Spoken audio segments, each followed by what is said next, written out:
এ চাপা ছাড়া কি আছে? আশা করছি এই মানুষদের কথায় বিভ্রান্ত আমরা হব না। আমরা কোরআনের উপরে 100% বিশ্বাস রাখতে চাই ইনশাআল্লাহ। দরুদ পড়ছি, সালাম পড়ছি নবীর উপরে।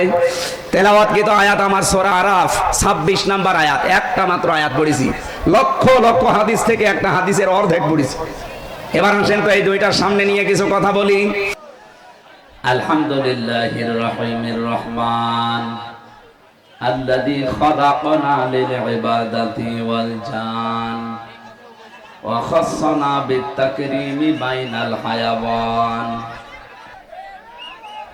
ونشهد أن لا إله إلا الله وحده لا شريك له شهادة موصلة إلى الجنان ونشهد أن محمدا عبده ورسوله المبعوث فينا بالهدى ودين الحق ليظهره على الأديان صلى الله عليه وعلى آله وصحابه الكرام ما دام الشمس والقمر بجريان والنجم والشجر يسجدان فقد قال الله تعالى في كلامه المجيد وبرهانه التوحيد أعوذ بالله من الشيطان الرجيم بسم الله الرحمن الرحيم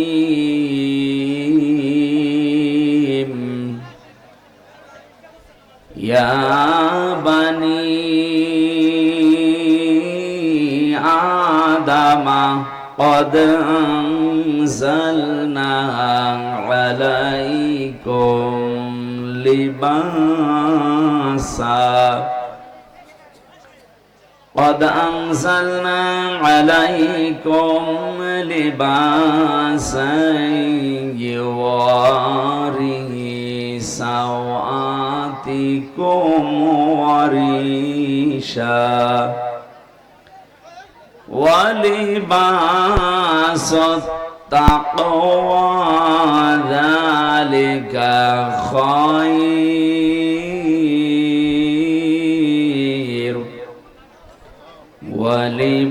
ولباس التقوى ذلك خير ذلك من آيات الله لعلهم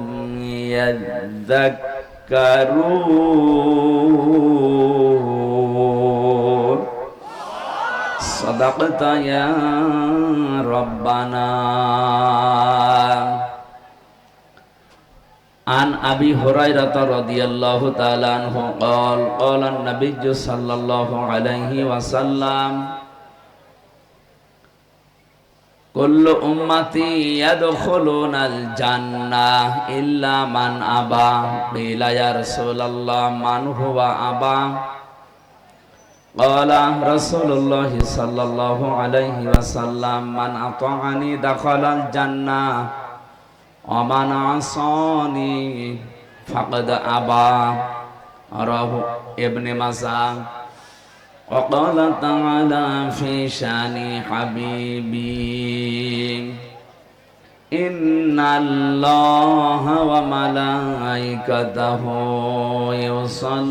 يصلون على النبي يا أيها الذين آمنوا صلوا عليه وسلموا تسليما اللهم صل على محمد وآله وصحبه وبارك وسلم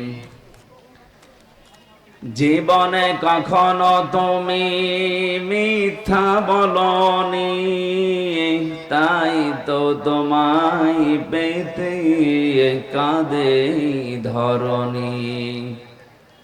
তোমারই মতো নেতা পেলেই গো ফুটতো সুখেরি গোলা চামেলি বকুল। সুবহানাকা লা ইলমা লানা ইল্লা মা আল্লামতানা ইন্নাকা আনতাল আলিমুল হাকিম। আলহামদুলিল্লাহ। বাংলাদেশের ঐতিহ্যবাহী জেলা রাজশাহী চারঘাট থানার অন্তর্গত নন্দনগাছি হাবিবপুর আলিম মাদ্রাসা ময়দানে বাসুপাড়া দারুল কোরআন হাফিজিয়া মাদ্রাসার উন্নয়ন কল্পে তাফসিরুল কোরআন মাহফিল। এটা 56 বছর চলছে, ঐতিহাসিক একটা অনুষ্ঠান। সম্মানিত সভাপতি জনাব নজরুল ইসলাম, সিভিল ইঞ্জিনিয়ার, দামাত বারকাতুহুমুল আলিয়া। প্রধান অতিথি সহকারী সেক্রেটারি বাংলাদেশ জামাতে ইসলামী রাজশাহী জেলা শাখা। উনি এই আসনের জন্য বাংলাদেশ জামাতে ইসলামী থেকে নমিনি, এমপি পদপ্রার্থী নয়। কে যেন ঘোষণা দিল যে উনি এমপি পদপ্রার্থী না। বাংলাদেশ জামাত ইসলামী থেকে যে 300 জনকে ঘোষণা দেওয়া হয়েছে এরা একটাও পদপ্রার্থী না। এরা যদি পদ চেয়ে নেয় কোনোদিন পাবে না। এটা বাংলাদেশ জামাত ইসলামী একটা দৃষ্টান্ত স্থাপন অলরেডি করে ফেলেছে বাংলাদেশে, যা এখনো অন্য কোন দল করতে পারে নাই। বলেন অন্য কোন দল দেখেন কি শুরু হয়। আমরা এই যে 300 জন নমিনেশন পেয়েছি সারা বাংলাদেশ থেকে, আমরা কেউ পদপ্রার্থী না। এমনকি আমি নিজে কুষ্টিয়া 3 আসনে, উনি বাঘা 4 ঘাটের জন্য। বলেন তো, জিজ্ঞাসা করেন ওনারে, উনি যেই দিন নাম ঘোষণা হবে ওই দিনও জানতেন কিনা? জানতেন না। অথচ এই পদ পাওয়ার জন্য দেখেন বাংলাদেশে অনেকেই সামনে মারামারি করে মরে যাবে। আমি কি বেশি বলে ফেললাম না? আপনি দেখবেন তারপরে বলবেন। এই পদটা নিয়ে আসতে কমপক্ষে 5-7 কোটি, 10 কোটি, 20 কোটি টাকা তো লাগবেই। এমনকি এ পদ পাওয়ার জন্য অনেকে মরে যাবে,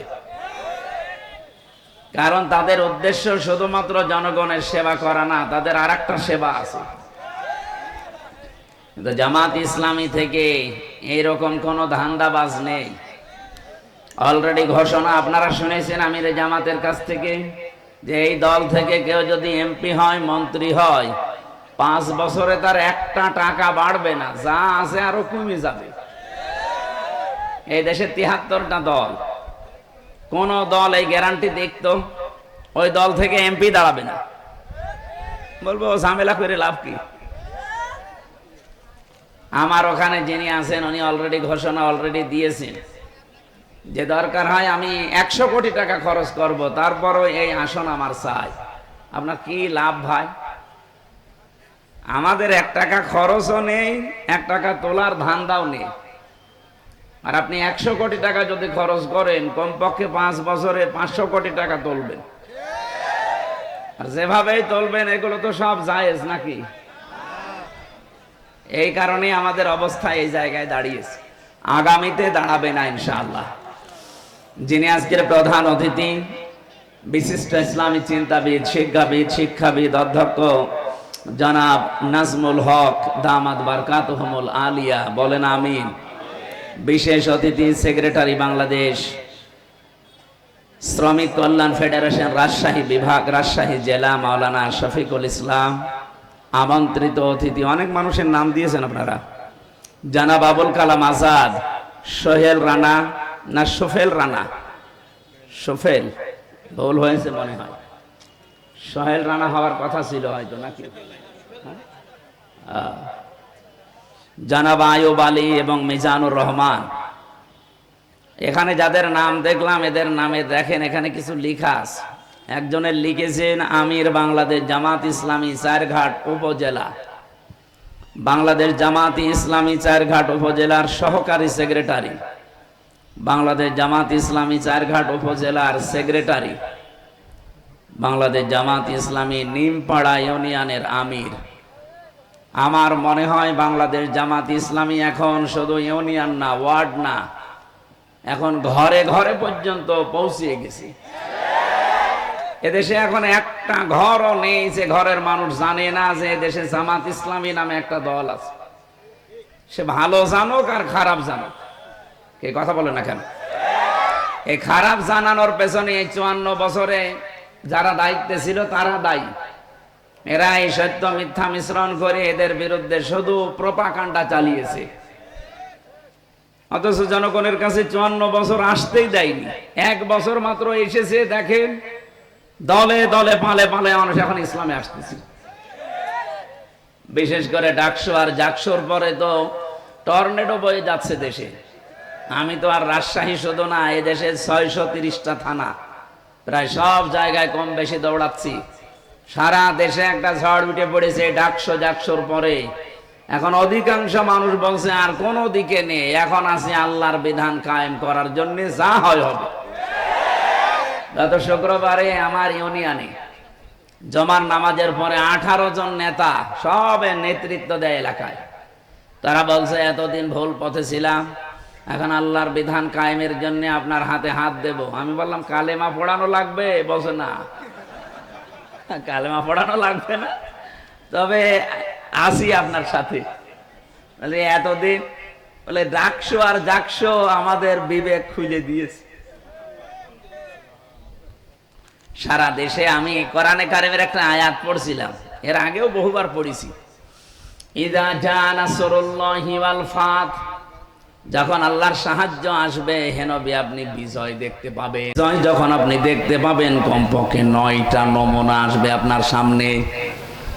কোন জাতিকে যদি আল্লাহ বিজয় দান করে, 9টা জিনিস একটা একটা করে তাদেরকে দেখায়। প্রথম নাম্বারে ওয়ারাইতান নাসা ইয়াদখুলুনা ফি দীনিল্লাহি আফওয়াজা, হে নবী আপনি দেখবেন দলে দলে পালে পালে মানুষ ইসলামে প্রবেশ করছে। সেদিন 100 হিন্দু পরিবার এসেছে। হিন্দু মানুষরাও এখন বিশ্বাস করছে দেশে ইসলাম ছাড়া নিরাপদে থাকার কোনো দল নেই।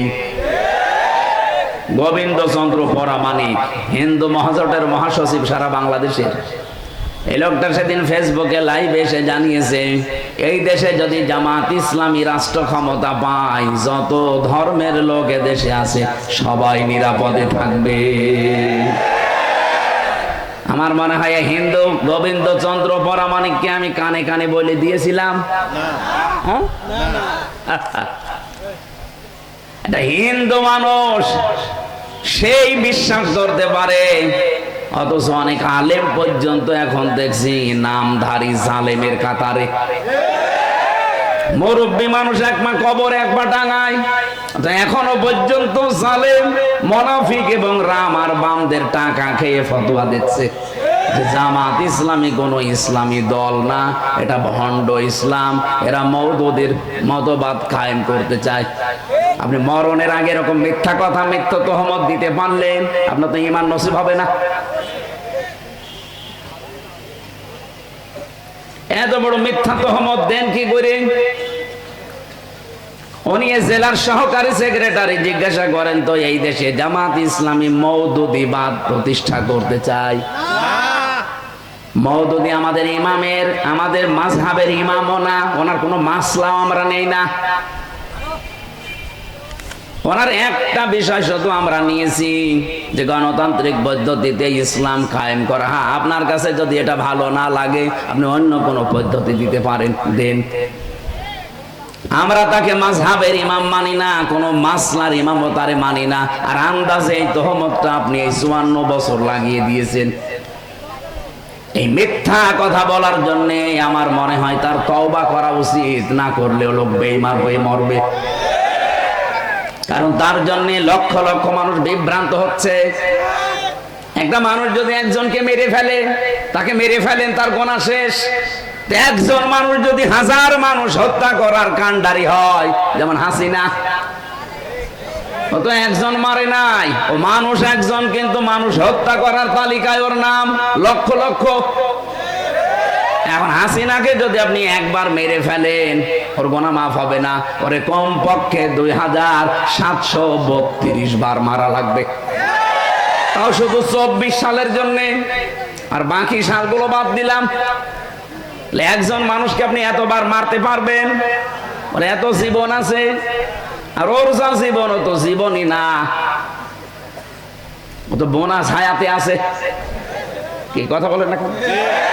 ও কি বেঁচে থাকার কথা? এখন তো মরে যাওয়া দরকার, কারণ এখন আমাদের হায়াত নিয়ে বেশি আছে। যদিও আমাদের দেশে নেই, যেখানে আছে ওই দেশের মানুষের হায়াত এত না গড়, ও যতদিন বেঁচে আছে অন্তত ওনার মরে যাওয়া উচিত। কারণ এই পৃথিবীতে আমি দেখলাম গোপালী, নেপালি আর মোদিজি সব পালানোর ধান্দায় আছে। তা আমি যেটা বোঝাতে চাই, একজন মানুষ যদি একজন মানুষকে বিভ্রান্ত করে, তার একটা গোনা হয়েছে। আর ওই একটা লোকের কথার দ্বারা, কাজের দ্বারা যদি লক্ষ লক্ষ মানুষ বিভ্রান্ত হয়, ওকে আপনি একবার শাস্তি দিলে ওর গোনা মাফ হবে না। এই জন্য ইসলামের নাম নিয়ে হোক আর অন্য কোনো নাম নিয়ে হোক, এদেশে যেহেতু এখন সব ইসলাম এক জায়গায় হওয়ার একটা সম্ভাবনা দেখা অলরেডি দিয়েছে। যাদের ভেতরে এতদিন ছোটখাটো বিষয় নিয়ে মত পার্থক্য ছিল, এখন সব বাদ দিয়েছে। তারা বলছে এবার ইসলামের বাক্স যাবে একটা। এই জন্যই তো জালেম আর মুনাফিকদের মাথা খারাপ হয়ে গেছে। তারা এতদিন যারা আমারে বলতে হুজুর দোয়া করেন, এখন দোয়া না বদ দোয়ার জন্য ডাকে না। তারা বুঝে ফেলেছে যে 8 দল না, এদেশে আরো যারা ইসলাম চায় তারা যদি সব এক হয়ে যায়, এখন যাদের ডাকে সাড়া দিয়ে হচ্ছে তাদের বিরুদ্ধে টার্গেট লাগাও। এই কারণে জামাত ইসলামী ভণ্ড, এরা মওদুদিবাদ, এই কথাগুলো এই 54 বছর পরে আবার নতুন করে আরম্ভ করেছে অনেক আলেম নামে জালেম। আমি জালেমই বলবো, কারণ মিথ্যা কথা বলেন কেন আপনি? সুতরাং জামাত ইসলামী এখন আর ফু দিয়ে শুধু তাবিজ করে এদেশ থেকে উড়িয়ে দেওয়া যাবে না। এ কিন্তু রাজধানী থেকে শুরু করে ওয়ার্ড পর্যন্ত এদের কমিটি এখন একেবারে মানে শিকড় গেড়ে অলরেডি মাটি নিচে চলে গেছে। এই জন্য এই সমস্ত ধান্দায় যারা আছেন, এই ধান্দাবাজি বাদ দেন। এদেশের মানুষ এখন কিন্তু সচেতন। আগস্টের 5 তারিখের আগে এদেশের মানুষ আর বসবাস করে না। এখন চলছে সেপ্টেম্বর মাসের 17 তারিখ না 18 তারিখ। এই জন্য হিসাব নিকাশ করে চলেন। আশা করছি আপনাদের বিবেক খুলবে। এরপরও যদি কেউ দাদা বাবুদের কথায় নাচেন, যা হয়েছে আপার আপনাদেরও তাই হবে। আপনাদের আমরা ভালোবাসি, আপনারা মজলুম মানুষ। আশা করছি অন্তত ভারতের আগ্রাসন যেন এদেশে আর ডানা বাঁধতে না পারে। যাদের দ্বারা বাঁধবে জাতি কিন্তু খুব সতর্ক, তাদেরকে চিনে ফেলবে, জীবনের মতো তাদেরকে তালাক দেবে। এদেশে কোনো ভারত প্রীতি চলবে না। কথা বলেন না কেন? এই দেশ যদি চলে, দেশের 18 কোটি মানুষের সিদ্ধান্ত অনুযায়ী চলবে। কোন দাদা কোন বাবার কথায় আমরা চলতে চাই না। আজকের মাহফিলে আলোচনা রাখলেন সেই খুলনা থেকে এসেছে অনেক কষ্ট করে মাওলানা রবিউল ইসলাম, মাওলানা হোসেন মাহফুজ। ব্যবস্থাপনায় আছেন আব্দুল্লাহ আল মামুন উজ্জ্বল মাস্টার। ওখানে দাওয়াত দিয়েছিলেন আমার যিনি রওশন আলম নাকি যেন নাম ব্যক্তিটার, রওশন আলম। মঞ্চে বসে আছেন আপনাদের এলাকার অবশ্যই সম্মানিত, নয়তো এখানে আপনারা চেয়ার দিতেন না। এদের সম্মান আর মর্যাদা কামনা করছি তাদের ঈমান এবং আমল অনুযায়ী। আমি যে কথা বলি ওখান থেকে একটা শিক্ষা বের করার চেষ্টা চালাই। দেখেন তো কেন ওনাদের আগে সম্মান কামনা করলাম। আল্লাহ রাব্বুল আলামিন জানিয়েছেন, ইয়ারফাউল্লাহুল্লাযীনা আমানু মিনকুম ওয়াল্লাযীনা উতুল ইলমা দারাজাত। তোমাদের ভেতরে যারা ঈমান আনে আর ঈমানের দাবি অনুযায়ী যে মানুষগুলো ইলম অর্জন করে আমল করে, এই দুইটা গুণ যাদের ভেতরে আমি দেখতে পাই। ইয়ারফা এটা মজারে, বর্তমান ভবিষ্যৎ, প্রেজেন্ট ফিউচার। আল্লাহ পাক দারাজাতুন না দিয়ে দারাজাত বহু বচন দিয়ে জানাতে চেয়েছেন। এই দুটো গুণে গুণান্বিত যারা অর্জন হবে, দিন যত যাবে তাদের মর্যাদা তত বাড়তেই থাকবে। আল্লাহ শুধু বাড়িয়ে দেবে তা না, বাড়াতেই থাকবে। এই জন্য আশা করছে যারা এখানে স্টেজে চেয়ার পেয়েছেন, ঈমান অবশ্যই আপনাদের আছে। ঈমান এবং আমল করা লাগবে আপনাদের জ্ঞান যোগ্যতা এলেম অনুযায়ী। কারণ বহু মানুষ তাদের জ্ঞান অনুযায়ী যোগ্যতা অনুযায়ী কাজ করে না, এই জন্য তাদের মর্যাদার সম্মান দুনিয়াতে আল্লাহ আরো নষ্ট করে দেয়। কথা বোঝেন আমার? আমি নাম নিলাম না। বহু মানুষের জ্ঞান আছে, যোগ্যতা আছে, কিন্তু সে অনুযায়ী সে চলে নাই। এই জন্য আল্লাহ পাক তাকে তার উপরে তুলতে তুলতে এত নিচে নামিয়ে দিয়েছে যে সেখান থেকে আর উঠে আসা সম্ভব না। আপনাদের এই আসনের যিনি মন্ত্রী ছিল, কোথায় উঠেছিল? আল্লাহ এত নিচে নামিয়ে আছে। আমি সেদিন কোন দেশে যেন গিয়েছিলাম, সিঙ্গাপুর নাকি মালয়েশিয়া যেন, সেখানে যে দেখি নিচে বসলাম হোটেলে, দেখি চা খাচ্ছে। সালাম দিলাম, আসসালামু আলাইকুম। ওয়ালাইকুম আসসালাম বলবে তো না, বলছো হুজুর আমরা আগেই পালিয়েছি। আর সালামের জবাব না দিয়ে বলে ওয়ালাইকুম আসসালাম বলবে না, বলছে আমরা আগেই পালিয়েছি। আপনি পালালেন কেন? এটা কোন জেলা যেন? রাজশাহী। পাশে নাটোর, ওখানে আর এক মন্ত্রী ছিল, খালি পলক মারে। কি অবস্থা এখন দেখেন। সেদিন আমি আদালতে হাজিরা দিতে গিয়েছিলাম আমার মামলার, যে দেখে আল্লাহর ওলি কাঁদতেছে। অথচ কি গেট আপ ছিল দেখেছেন? এক এক সময় এক এক সাজে থাকতো। এখন আপনজন বলতে তার কাছে আর কেউ নেই। তার যে পরিচয় দেবে, সে পরিচয় দিলেও ভয় পায়। আপনজন যারা স্ত্রী পুত্র শব্দ বাইরের দেশে চলে গেছে, তার কাছে এখন এক প্যাকেট বিরিয়ানি নিয়ে খাবার নিয়ে কেউ যাবে সেই রকম মানুষও নেই। অথচ কি দাপট ছিল তার। এই জন্য আমার মনে হয় পলক সাহেবের কাছে শিক্ষা নেওয়া দরকার। মাত্র 1 বছর 1 মাসে তার চেহারা যা হয়েছে, আপনি এখন দেখলেও চিনতে পারবেন না পলক না পলকের দাদা। কি অবস্থা হয়েছে। আমিও 3 বছর ছিলাম, কিন্তু আমার চেহারাটা পাল্টাইনি। যদিও এরকম 100 গুণ কষ্ট আমারে দিয়েছে। আমার মাথার চুল থেকে পায়ের তালু পর্যন্ত 1 ইঞ্চি জায়গা বাকি নেই যেখানে জালেমরা টর্চার করে নাই। আমার উল্টো করে 11 ঘন্টা টাঙিয়ে রেখেছিল। এত পিটানো পিটিয়েছে, প্রায় 4-5 জন মিলে চোখ বেঁধে। আমার পেছনে শুধু ম্যাডাম ছাড়া কাউকে দেখানো যায় না। এই যে চেয়ার দিয়েছেন তো ভালো, যদি কাঠের চেয়ার দিয়েছেন বসতে পারতাম না। এত কিছু করার পর অন্তত এখন টিকে আছি। আরো মাত্র 1 বছরে মনে হচ্ছে কব্বরে অর্ধেক চলে গেছে, তাও তো কিছু এখনো টের পাননি। জালেম যারা এখনো পর্যন্ত, যে মানুষগুলোর বৃদ্ধি কমে না, তারা যেন মাঝে মাঝে পলকের দিকে একটু তাকায়। তাকানো লাগবে না, শুধু ওর ছবির দিকে তাকাবেন আর পলক মারবেন।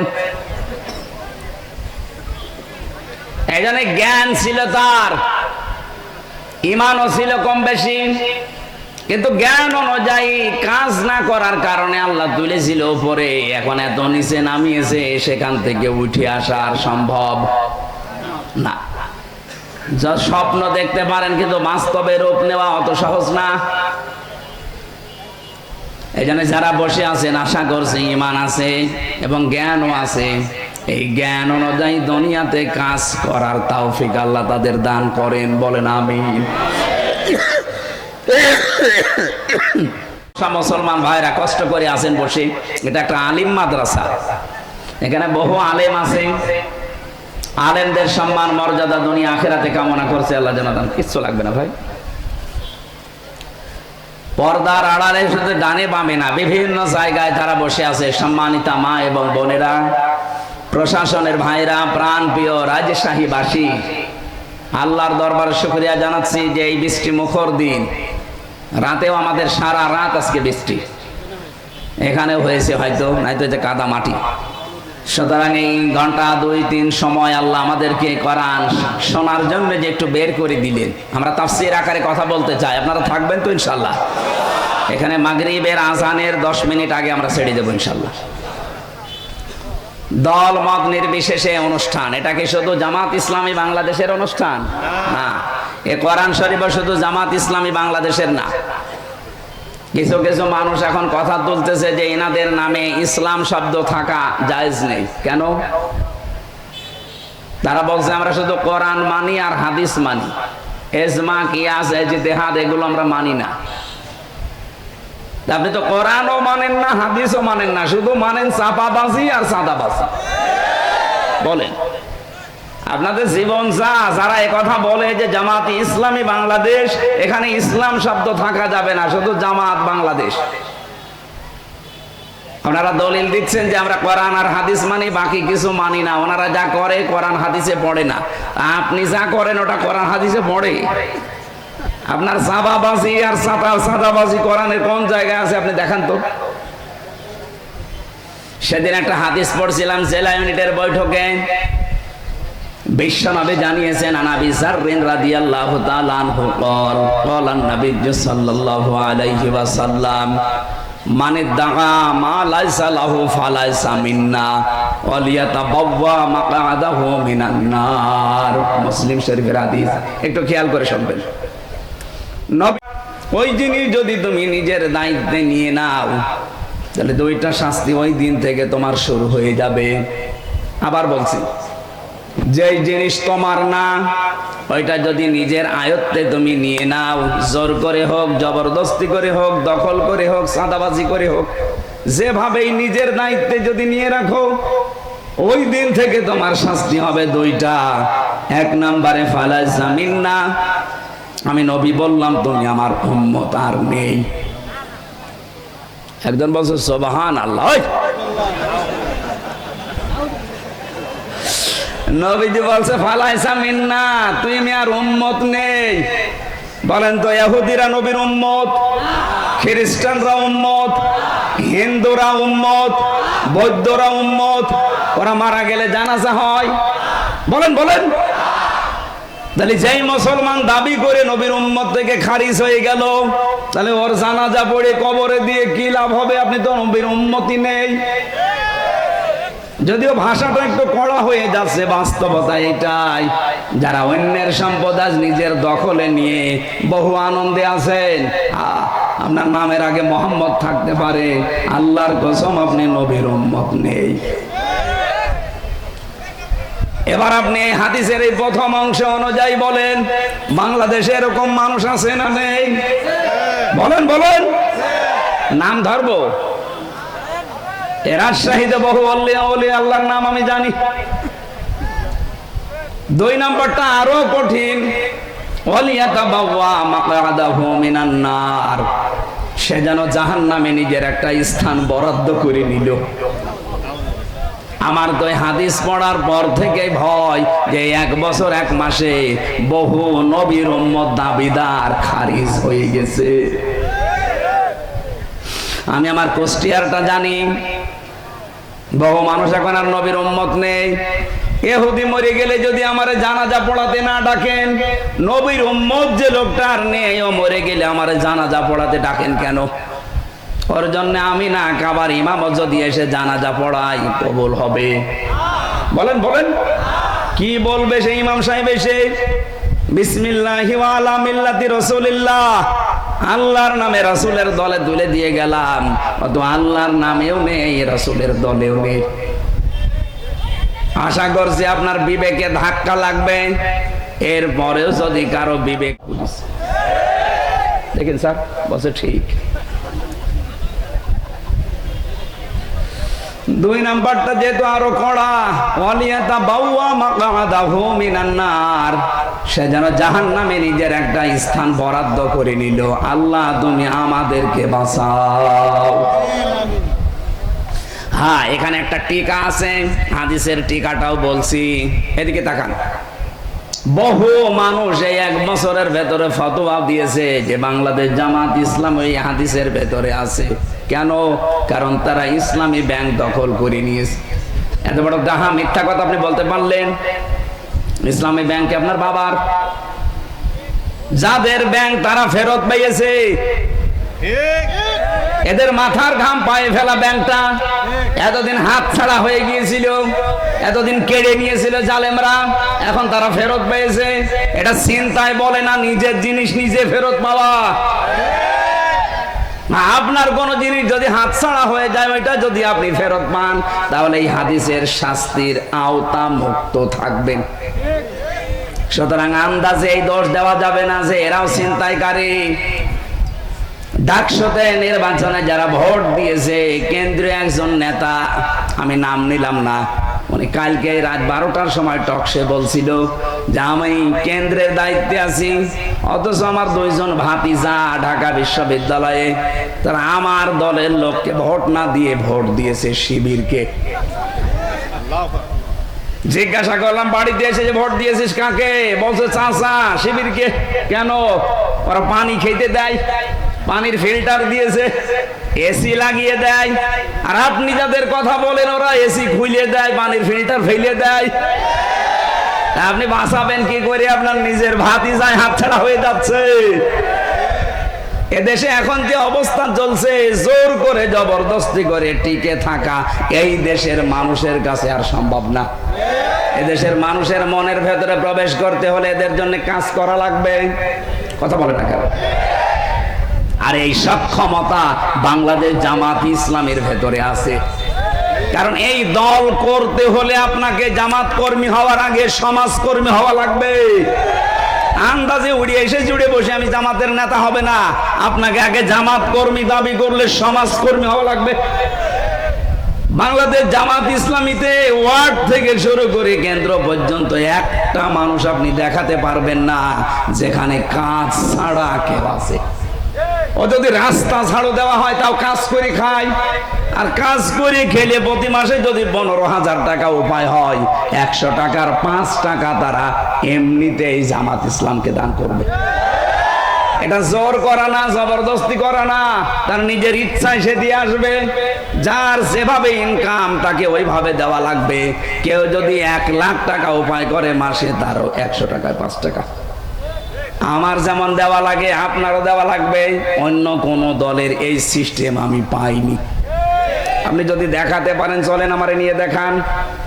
আপনারা যে আন্দাজে এক ফতোয়া দেন যে এরাও চাঁদাবাজি করে, এরা এত টাকা পায় কোথায়, আপনি আসেন আমার সাথে, আপনাকে আমি একেবারে পাই টু পাই দেখাবো যে টাকা আসে কোথেকে। এদের নামে 1 বছর 1 মাস পার হয়ে গেল, একটা চাঁদাবাজির মামলা নেই সারা বাংলাদেশে।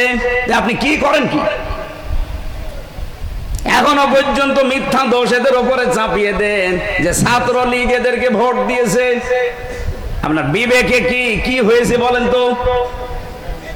ছাত্র দল যদি 5,000 ভোট পায়, ঢাকা বিশ্ববিদ্যালয়ে ছাত্র শিবিরে মনে করেন 5,000, এখনো যে 9,000 বেশি পেয়েছে, 9,000 কি ফেরেশতা দিয়েছে? আপনারা বলছেন ছাত্রলীগ দিয়েছে, আপনার লজ্জা করে না কথা বলতে? তাদের নিষিদ্ধ করা হয়েছে, দেশ থেকে তারা পালিয়েছে।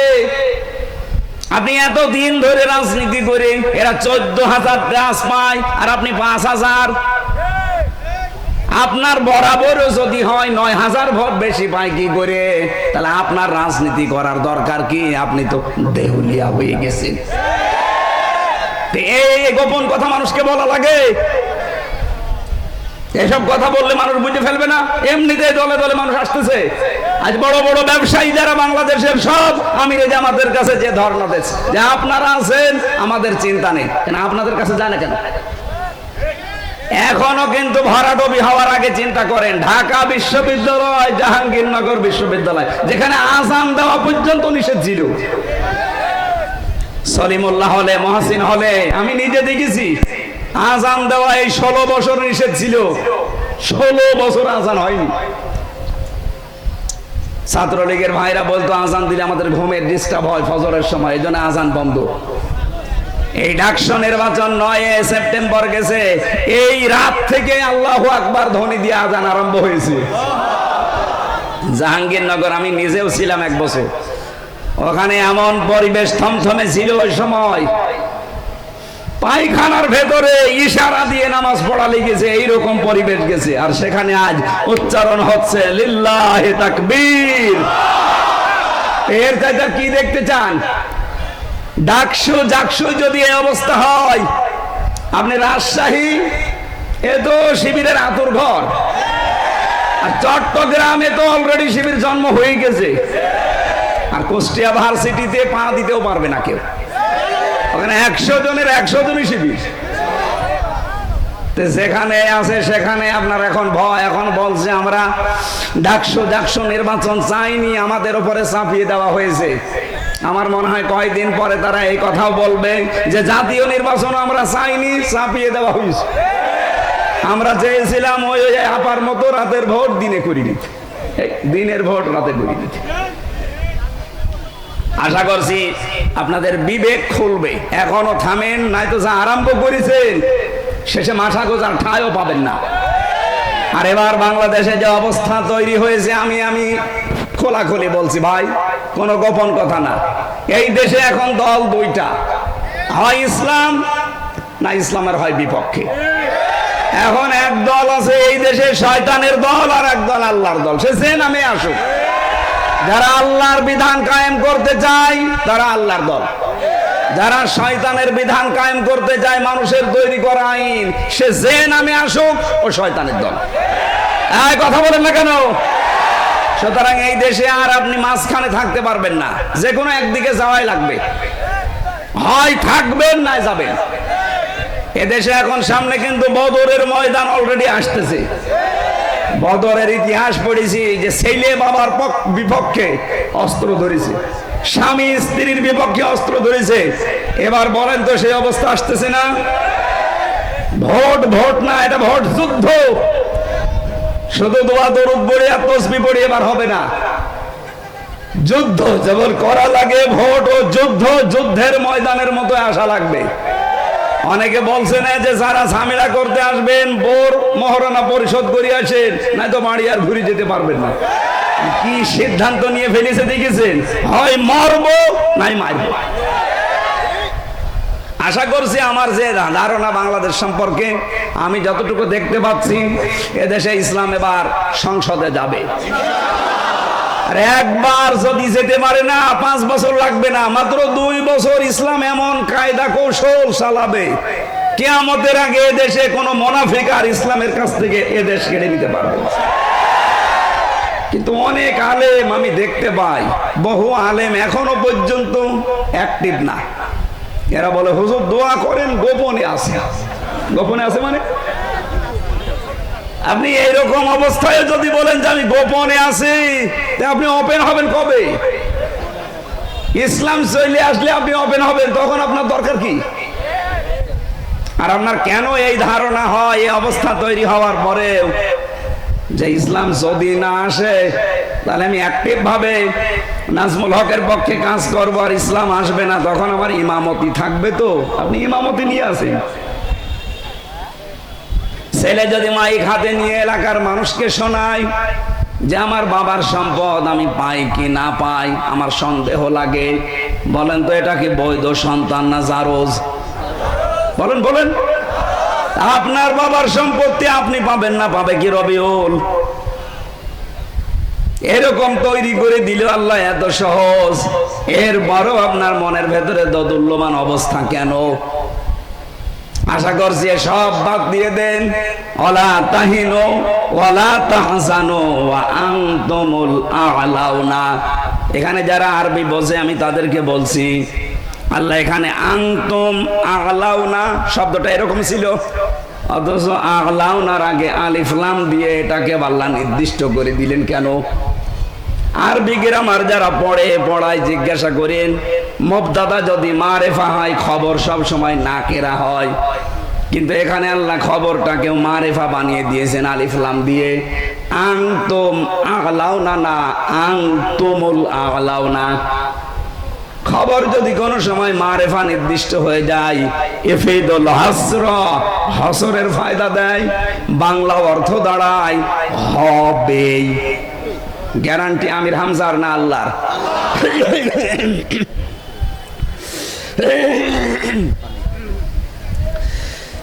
একটুখানি দেন তাহলে।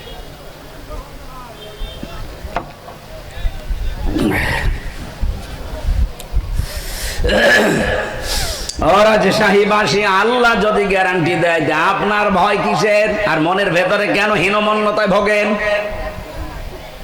কোনো ভয় নেই, কোনো চিন্তা নেই, কোনো দুশ্চিন্তা নেই। আল্লাহ বলেন বিজয় হবে যদি মুমিন হতে পারো। কি হতে পারো?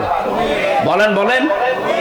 আমার প্রশ্ন আমার রাজশাহীবাসীর কাছে, বিজয় দেওয়ার একচ্ছত্র মালিকানা কে? আরো জোরে বলে। মমিন হওয়ার মালিক কে? এদিকে আসে। আল্লাহ মমিন হবে? আল্লাহ তো মমিন আছে। একেবারে সব হা বললে হবে? আমি আবার প্রশ্ন করছি, বিজয় দেওয়ার একচ্ছত্র মালিকানা ভারতের, আমেরিকার, কার? আর মমিন হওয়ার দায়িত্ব কার? আমাদের। তাহলে আমাদের মমিন হওয়া লাগবে নাকি? আশা করছি আমরা কাঙ্ক্ষিত মানের মমিন হতে হলে 50টা বিষয় আছে কোরআনের ভেতরে। 50 জায়গায় আল্লাহ মমিনের বিভিন্ন গুণাবলী দিয়েছেন। আপনারা ওইগুলো দেখে দেখে দেখে দেখে পড়ে নিজের ভেতরে অর্জন করেন। সামনে ইসলাম আসতেছে, আপনি বড় আশা নিয়ে বুক বাঁধেন। এবার দেখবেন যে কোরআন দিয়ে বাংলাদেশ চললে কেমন দেখা যায়। ইনশাআল্লাহ কোনো ভয় নেই। যত চাপাবাজি করুক, বিভিন্ন মানুষ দেখছে চাপাবাজি করছে। এই যে ফজু পাগলা কি চাপাবাজ, চুয়াডাঙ্গার একজন আছে দুদু মিয়া, এ চাপা ছাড়া কি আছে? আশা করছি এই মানুষদের কথায় বিভ্রান্ত আমরা হব না। আমরা কোরআনের উপরে 100% বিশ্বাস রাখতে চাই ইনশাআল্লাহ। দরুদ পড়ছি, সালাম পড়ছি নবীর উপরে। তেলাওয়াতকৃত আয়াত আমার সূরা আরাফ 26 নাম্বার আয়াত, একটা মাত্র আয়াত পড়েছি। লক্ষ লক্ষ হাদিস থেকে একটা হাদিসের অর্ধেক পড়েছি। এবার আসেন তো এই দুইটার সামনে নিয়ে কিছু কথা বলি। সূরা আরাফ এর বাংলা অর্থ হচ্ছে প্রাচীর। আরাফ নামক একটা প্রাচীর আল্লাহ বানিয়েছেন। অবাইনাহুমা হিজাব ওয়া আলাল আরাফি রিজালুন ইয়ারিফুনা কুল্লাম বিসীমাহুম ইলা আখিরি আয়াত। আরাফ নামক একটা প্রাচীর আল্লাহ জান্নাত আর জাহান্নামের মাঝে আল্লাহ বানিয়ে রেখেছেন। নবীজি বলেন আল্লাহ এখানে কিছু মানুষকে দাঁড় করিয়ে রাখবে, এদেরকে জান্নাতেও দেবে না, জাহান্নামেও দেবে না। এই এদিকে তাকান। সাহাবী প্রশ্ন করলেন, হে নবী এদেরকে জান্নাতে দেবে না কেন? নবীজি বললেন এরা জান্নাত পাবে না শুধু একটা কারণে, এদের সবই ভালো ছিল, মা বাবার সাথে আচরণ ভালো ছিল না। এবার আসেন আমি মেয়েদেরকে 2 মিনিট বলবো। সম্মানিতা মা বোনেরা, আমি খুব ভালোবাসি আপনাদেরকে, কারণ নবীজি বলেন আমার কাছে 3টা জিনিস প্রিয়, একটা সুগন্ধি, একটা নামাজ, আর একটা মেয়ে মানুষ, সেটা আমার নিজের স্ত্রী। এই জন্য মা বোনদেরকে আমিও ভালোবাসি নবীর হাদিস অনুযায়ী। আরাফ সূরার তাফসীর পড়তে গিয়ে আমি দেখলাম আপনারা অধিকাংশ জাহান্নামে দৌড়াচ্ছেন। নিজে শুধু না, 4 জন পুরুষ মানুষকে সাথে নিয়ে যাচ্ছেন, হয় বাবাকে, নাই বড় ভাইকে, নাই স্বামীকে, নাই বড় ছেলেকে। এই যে সন্তানগুলো আমরা আজ মা বাবার সাথে খারাপ ব্যবহার করার কারণে আমরা আজ আরাফ নামক জায়গায় দাঁড়িয়ে আছি, জান্নাতে যেতে পারছি না। এটা শুধু আমার একা দোষ না, এই দোষে দোষী আমার বউ। এই কথা বলেন না কেন? 100টার 98টা পরিবারে বউর কারণে স্বামী তার মা বাবার হক আদায় করতে পারে না। এরকম বউ রাজশাহী নেই? বলেন বলেন। সম্মানিত মা বোনেরা, শুধু মনে করে অনেকে যে নামাজ পড়ি, রোজা রাখি, কালো বোরকা পরি, আমি জান্নাত পাবো না। মানে কে বলেছে আপনাকে? আপনার স্বামী যেটা পছন্দ করে ওটা যদি জায়েজ হয়, মাস্ট বি আপনাকে ওটা পছন্দ করা লাগবে। আপনার স্বামী পছন্দ করছে আপনার মা বাবা, তার মা বাবা তার সাথে থাকবে, খেয়ে থাক না খেয়ে থাক তার সাথে থাকবে। কিন্তু আপনি এটা চান না। এটা বন্ধ হয়ে গেল, কারেন্ট চলে গেছে। আলহামদুলিল্লাহ, লা ইলাহা ইল্লাল্লাহ, লা ইলাহা ইল্লাল্লাহ, মুহাম্মাদুর রাসূলুল্লাহ। পারিবারিক জীবনে যে সমস্যাগুলো আমরা প্রতিনিয়ত ফেস করছি, যার জন্য হাজারো সংসার ভেঙে যাচ্ছে, হাজারো মানুষ সন্তানগুলো আমরা জাহান্নামী হয়ে যাচ্ছি, জান্নাতে যেতে পারছি না। এগুলো নিয়ে একটা বই লিখিত আছে আমার, দাম্পত্য জীবনের স্বামী স্ত্রীর যে ঝগড়াঝাটি, কলহ, মারামারি, গন্ডগোল, এবং এটা সমস্যার এই সমাধান কি কি করা লাগে। আমি কোরআন হাদিস থেকে প্রায় 128 পৃষ্ঠা পর্যন্ত লিখেছিলাম বিভিন্ন রেফারেন্স দিয়ে। আমার গাড়িতে পাওয়া যায়, আপনারা মেয়েদের জন্য নিয়ে যাবেন ওই বইটা বিস্তারিত। এই ওয়াজগুলো ওখানে লেখা আছে বাংলায়। আশা করছি ওটা নিয়ে পড়াবেন। ওদের মনটা আল্লাহ যেন ফাতেমাতুজ জোহরার মতো, হযরত রুকিয়ার মতো উদার করে দেন, বলেন আমিন। 2 নম্বরে সাহাবী বললেন, হে নবী, এরা জান্নাতে যেতে পারছে না মার বাবার অবাধ্যতার কারণে, তাহলে জাহান্নামেও এরা যাচ্ছে না। নবীজি বললেন, না, এদেরকে আল্লাহ জাহান্নামেও দেবে না। বিশ্ব নবী একটা কথা উচ্চারণ করেছিলেন, এদেরকে আল্লাহ জাহান্নামে দেবে না একটা কারণে, এরা দুনিয়ায় যাই করুক না কেন দিন কায়েমের জন্য এরা চেষ্টায় ছিল। এই হাদিসের যে ব্যাখ্যা আমি পড়েছি, মুহাদ্দিসিন গ্রাম লিখেছেন, কোন মানুষ যদি মন থেকে জমিনে আল্লাহর বিধান কায়েম করার জন্য চেষ্টা করে, দিন কায়েমের জন্য যদিও চেষ্টা অব্যাহত রাখে, জমিনে যদি বিধান কায়েম নাও হয়, আল্লাহ তাকে অন্তত জাহান্নামে দেবে না। আপনার চাইতে যেহেতু কোরআন হাদিস হালকা হলেও বেশি পড়েছি, আমি কোরআনের উপরে আমার অনার্স মাস্টার্স করা আছে, আল্লাহর কসম এই হাদিসের ব্যাখ্যা আমি যা বুঝেছি সেইটাই বোঝায়। এই পৃথিবী থেকে যদি জাহান্নামে যেতে না চান, দিন কায়েমের জন্য যারা এই জমিনে চেষ্টা করছে, আপনি তাদের সাথে থাকবেন। ইবনে মাসউদ থেকে, ইবনে আব্বাস থেকে না, ইবনে ওমর থেকে একটা হাদিস আজকেও পড়ছিলাম। عن ابن عمر رضي الله تعالى عنه قال قال النبي صلى الله عليه وسلم فاتبعوا الصراط الأعظم মুসলিম শরীফের হাদিস। না এটা জানতো না, বলো তো।